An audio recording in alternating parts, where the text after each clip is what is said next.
The downpours over the past few days closes schools. We'll tell you how long the weather will drench us. But at the end of the day, a job must be done. Workers get ready as thousands of voters head to polls in just a few hours. I think we're going to get more business from our affiliations. And what does the Atlantis change in ownership mean for workers? Find out. The Bahamas Tonight starts now. Covering the islands of the Bahamas, ZNS Network presents The Bahamas Tonight.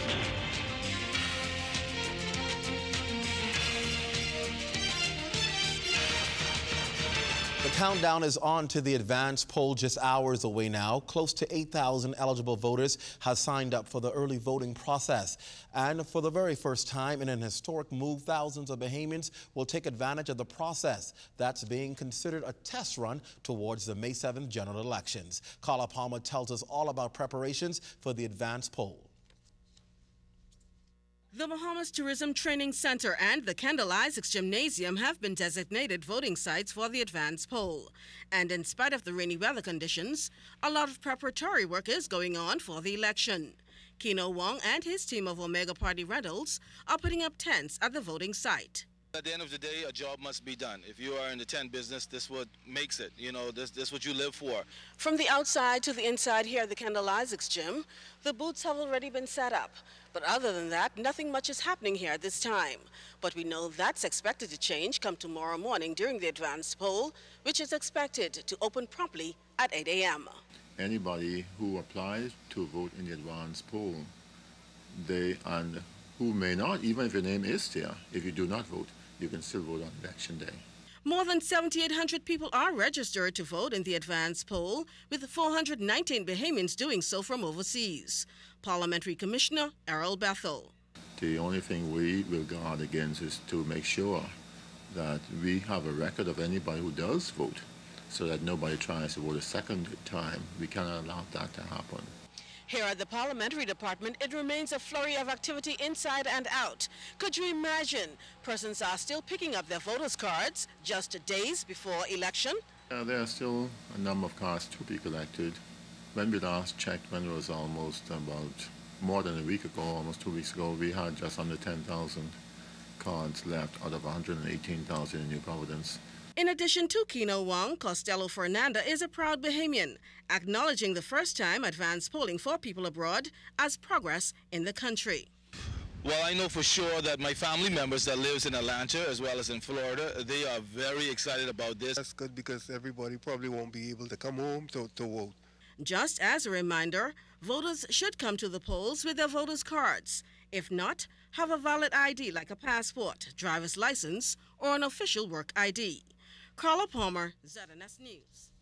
Thanks a lot, Carla. Well, a national address scheduled tonight from Prime Minister, the Right Honorable Hubert Ingram, as the country prepares for Tuesday's advanced election poll. That speech will be carried live on the ZNS television and radio network. Meantime, the inclement weather impacting political rallies across the country. The current weather condition forced a postponement of the Free National Movement's planned rallies for Acklands and Inagua today. The party says a new date for these events will be announced. Also, the scheduled mass rally set for Arambili tonight by the Progressive Liberal Party has moved indoors at the Wyndham Nassau Resort on Cable Beach. That rally will be carried live following the Prime Minister's address to the nation.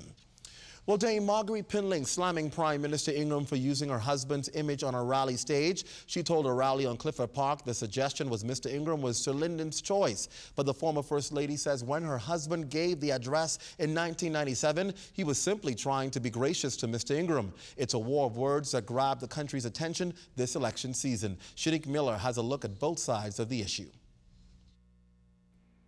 It all began with this. The most illustrious protege of mine thus far, the Right Honorable Hubert Alexander Ingram.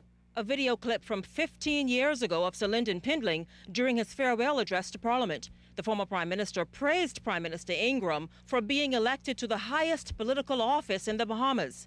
That immediately caused a firestorm within the PLP. On Friday night, during a PLP mass rally on Clifford Park, Sir Lyndon's widow, Dame Marguerite Pindling, slammed the Prime Minister for his comments, saying her husband's comments applied 15 years ago but no longer stand. In fact, Dame Marguerite says Sir Lyndon and Sir Cecil Wallace Whitfield prided Christie on his leadership skills, and Christie was sought by both men.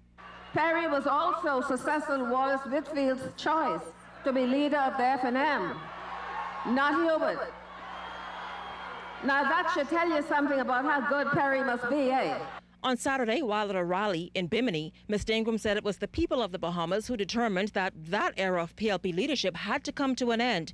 He then zeroed in on Dame Marguerite's comments. I understand the good lady's hurt after losing her life of privilege, that she believes she was entitled to live at the expense of the Bahamian people forever and ever and ever. Are you serious? Dead serious. Well, you know, power in this country belongs to you, the people. And those of us who are fortunate enough to get elected should never forget that. Ingram says it's the same PLP seeking to regain power, evident through what he has coined in this election season, the PLP's rush for gold. They do not have your interest at heart. They call their rallies rush for gold. What they really mean is rush for oil. That's what they mean. Meantime, Lady Pindling says there was never a question of who Sir Lyndon liked or preferred. It was Pindling who made Perry his one and only heir to the mantle of leadership, not Hubert, nobody else. The man about whom she spoke last night, Perry Christie, he and I have talked about her many, many times. He can say whether she is now a friend of his, but the Perry Christie I know, she was never a friend of his. Are you serious? I'm dead serious.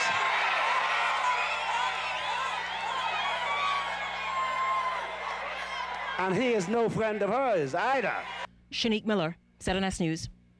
The opposition leader criticizing the Free National Movement and threatening to sue over a television ad, which it has branded as defamatory and filled with lies on oil drilling. According to Mr. Christie, there will be no oil drilling in the Bahamas under PLP government unless there is public support. He says this will only happen if the people of the Bahamas want it, and the party would support a referendum. Regarding his relationship with the Bahamas Petroleum Company, Mr. Christie once again noted that he has no current consulting or legal arrangement with them and will not if he becomes Prime Minister. Mr. Christie says his consultancy arrangements with Davis & Co., under which he had provided consultancy services to various clients of that firm, including BPC, were completely terminated well before what he termed the fake controversy over BPC even started. The opposition leader says at no time he acted improperly or in any matter concerning BPC, and at no time did he receive any money from BPC. Well, the Free National Movement, meantime, says it will be interesting to see if Mr. Christie actually moves forward with legal action. However, the party says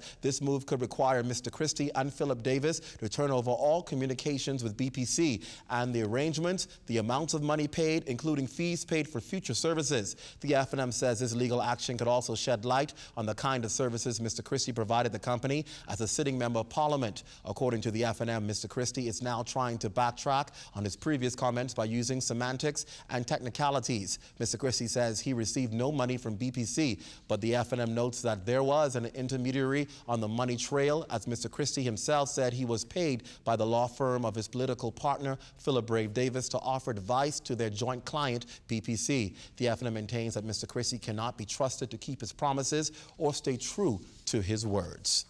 Well, with more than 6 inches of rain since Sunday, the constant rain has proven challenging for motorists. But with millions pumped into the roadworks, it also provided an opportunity to check whether the new infrastructure is working. Janaea Noel Ferguson takes a look. Rain flooded several roads and forced the closure of public and some private schools on Monday and even interrupted some businesses. But it was also a chance to put the New Providence Infrastructural Road Improvement Project to the test. Public Relations Officer Shanique Albury. As a part of this project, drainage is a significant improvement on the infrastructure. Many of the roadways did not have drainage prior to our roadworks coming along, okay? What we are noticing is that in areas where we have advanced work, so that the drainage is installed and is now functioning, we are seeing quite a significant increase in the drainage in the area, and that is in terms of flooding. Aubrey said that some of the new features like curbing and raised sidewalks, which have been openly criticized for its height and width, are actually helping to prevent flooding in certain areas. Areas such as Blue Hill and Marathon roads that were once prone to flooding before. The raised curb or the raised sidewalk also acts as a channel to help to funnel water into the areas that we want them to go, which is into our drainage infrastructure. But for residents living in those isolated and sometimes private areas where flooding is always a vexing problem, Aubrey explained that if the land is not turned over to the government, there is not much that they can do. The developer of the area or perhaps the individual property owner would be responsible for drainage. But moving forward, there has been an effort to try and get people in new developments to include some type of internal drainage system in their property. This is to prevent the water from just running wherever it may, causing problems, sometimes not for yourself, but for others surrounding you. Janae Noel Ferguson, ZNS News. Well, open trenches from the roadworks project last year were partially blamed for the dengue outbreak last year, as settled water is known as a breeding ground for mosquitoes. But Aubrey explains that this year this was not necessarily the case. Because we're always constantly working material, we're excavating, we're filling, we're moving around a lot. This is not ideal conditions for breeding of mosquitoes. Mosquitoes like to be in quiet areas that are not disturbed. So because we are disturbing a lot of the water constantly, it does discourage the breeding of mosquitoes as well. And ahead with your news leader, the Bahamas Heart Center head Stantiga. We'll tell you why when the Bahamas Tonight comes right back.